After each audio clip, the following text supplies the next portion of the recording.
I guess you could call it at this point a slow speed pursuit. That SUV with Kentucky license plates, an Envoy is going about 45 miles per hour, failed to yield, will not pull over. And as you see, he's hugging that double yellow line on Pacific Coast Highway.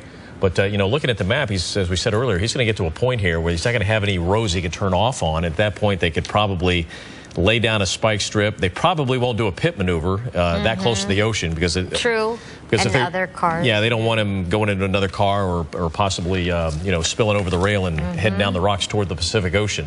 But that riding of the middle, I mean, everything else seems to be normal as far as speed goes, but he continues to just ride that middle line, which is incredibly dangerous for people coming around the curve and don't see that. Yeah, Tim, we haven't talked to you about the spike strip situation, but I think at a certain point here, there's going to be a long stretch of PCH where they could clear the traffic and they could easily lay a spike strip down because he'd have no place to turn before he gets there. Oh, yeah, I thought they had one right there because I saw in a blind turn that we just made the turn into Point Magoo area here. There was two CHP cruisers on the side of the road, and I thought they were going to do it right there, but apparently not. So we have heard them talk about it. I'm really leery about saying where I see it because I've had guys in cars like this come to a complete stop after I make a comment of I see it coming because they're on cell phones. They'll be on cell phones with somebody who's listening to my broadcast and will tell them, hey, look out, it's right ahead of you here. But I have not seen any indication of a spike strip coming. But right now, if I did, I probably wouldn't put it out. Okay, we've... Where are we back? Yeah. We're back, and as you see, Tim, he's just standing there. Yeah, he came to a stop right here on PCH. There's a gore point that takes over a bridge.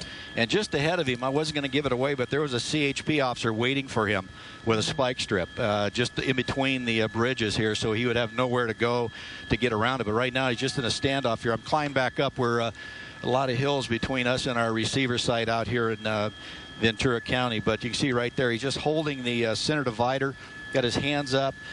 He's not going to go any further than this because they have the bridge pretty much carpeted right now with spike strips.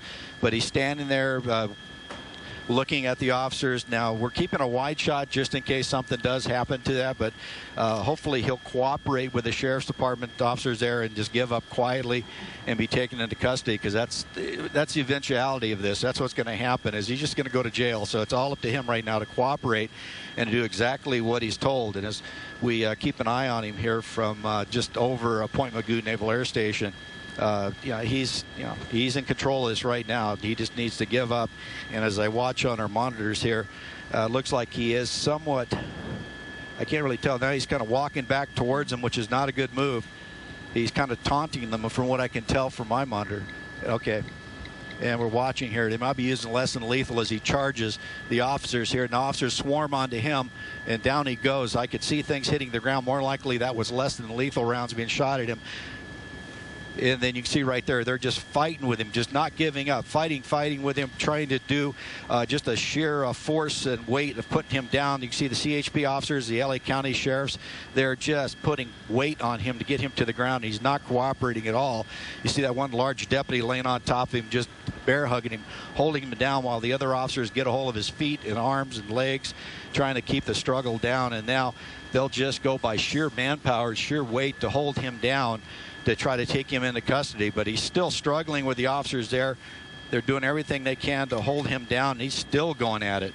You see here just a pile of officers here. He's fighting really hard with them, rolling over. It's unknown what this guy's problem was. Possibly alcohol, possibly drugs involved here, or some type of mental issue. But he is just giving it all to these officers here as they try to struggle with him and just by sheer weight hold down on him to get him into custody. But you can see officers holding his legs. You can see officers hanging onto his arms. And now they're starting to back away a little bit. Looks like they're getting a little bit of control of his extremities. And that's basically what you do at this time is two officers will grab a leg, and two officers will grab the other leg, and then the arms, and you just kind of hang on to him. You see right there a K9 unit holding back just in case he should break away. I mean, this has happened when you have officers on top of them like that, and all of a sudden they just break away and start running. And, you think it'd be impossible with that many officers there, but it has happened. So you can see right here coming to an end on PCH.